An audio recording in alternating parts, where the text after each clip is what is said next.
Good evening, and welcome to Indiana University Cinema's virtual screening room. Before we begin, I would like to acknowledge that IU Cinema is built and operates on the ancestral lands of the indigenous people of the Miami, Potawatomi, Delaware, and Shawnee nations. My name is David Portis. I am the Events and Operations Assistant at IU Cinema, and on behalf of the entire IU Cinema team, we'd like to thank you for being here for tonight's screening of the 1958 film Elevator to the Gallows, part of the City Lights film series in partnership with the Media School. To introduce the film tonight, we are joined by the Media School instructor and PhD student Caleb Allison. Caleb works to preserve the continued use of film, and his newest film, Stalk Her, was premiered at IU Cinema back in March and won the Best Fiction Film, Best Cinematography, and Best Score/Compositional Awards at the 2020 Montage Film Festival here in Bloomington. Please welcome Caleb Allison.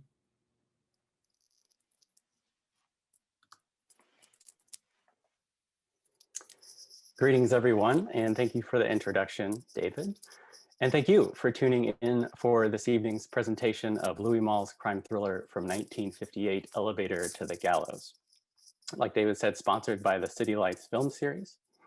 I'm Caleb Allison, and I have the distinct pleasure of curating this extraordinary film, and I'll do my very best to take just a few minutes to introduce it. And every time I revisit this film, I'm struck by how, for lack of a better word, cool everything seems. And I think it's because every element in the film is on the cutting edge of something new. From the gorgeous black and white night cinematography by Henri Decaë to its decidedly modern locations, which include highways, high-rises, and a swanky motel. Yes, that is motel with an M, which was still a rare marvel at the time in France.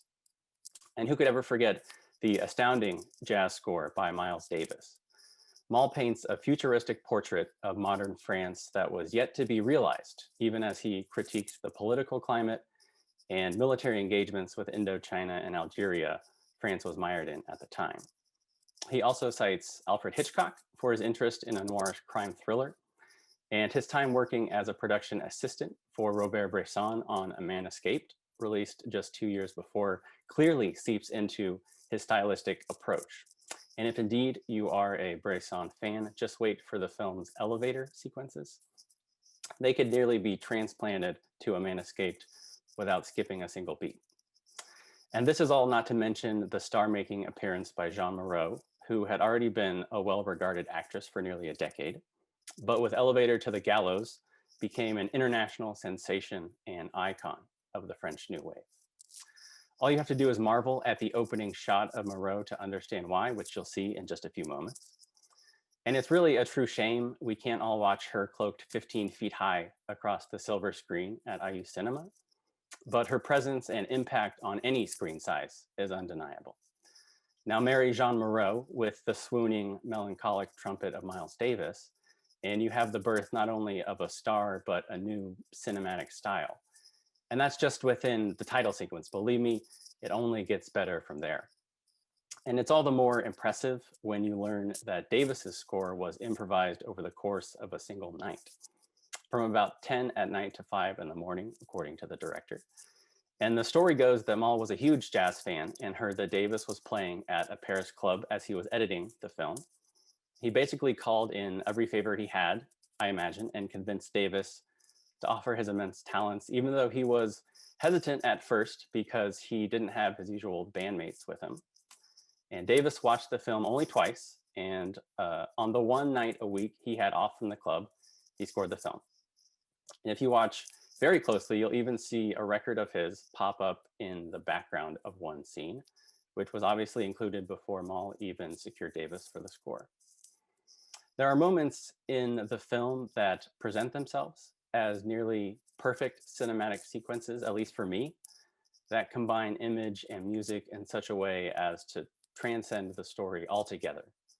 For me and many others, I'm sure, these moments are of Moreau desperately wandering the rain-swept streets of Paris at night, alone, comforted only by Davis's sorrowful score. She has this languid, sensual gait that constantly attracts looks she never notices or pretends to never notice.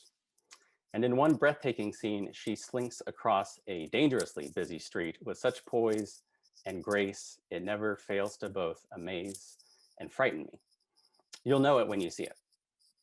Part of the magic of these sequences is a kind of surreal naturalism, I think, which was achieved in part because of new high-speed black and white film stock, allowing Malle to rely almost entirely on the night glow of Paris to light them. And Malle and Decaë also decided not to cake Moreau in heavy makeup, often needed to combat the intense lights required for slower film stocks. In fact, simply not wearing makeup was one of the reasons Moreau cites for taking the role in the first place. And I can't imagine the relief, but it had to be an utterly liberating experience at the time. Ultimately, whenever I recall the film, I'm met with what feels like a dream I might have had, and the image that rises to the surface is always Moreau wandering the Paris streets accompanied by Davis's horn. And the pairing of Moreau and Davis in image and sound is certainly one of the indelible moments of cinema history. There are a lot of other moments to love and discuss about the film, of course, but I'll let you discover them on your own this evening. I hope you also join us for the next City Lights screening, Room at the Top from 1959, directed by Jack Clayton, scheduled for March 23rd at 7 p.m. Thank you, and I truly hope you enjoy the film. Thank you, Caleb, for the fantastic introduction. To see more information on the upcoming screening Caleb just mentioned, you can visit our website at cinema.indiana.edu. Momentarily, you will see the link and passcode to tonight's film appear on your screen, and we'll also link it in the chat for your convenience tonight. We all hope that you enjoy the film, and again, thank you so much for joining us tonight.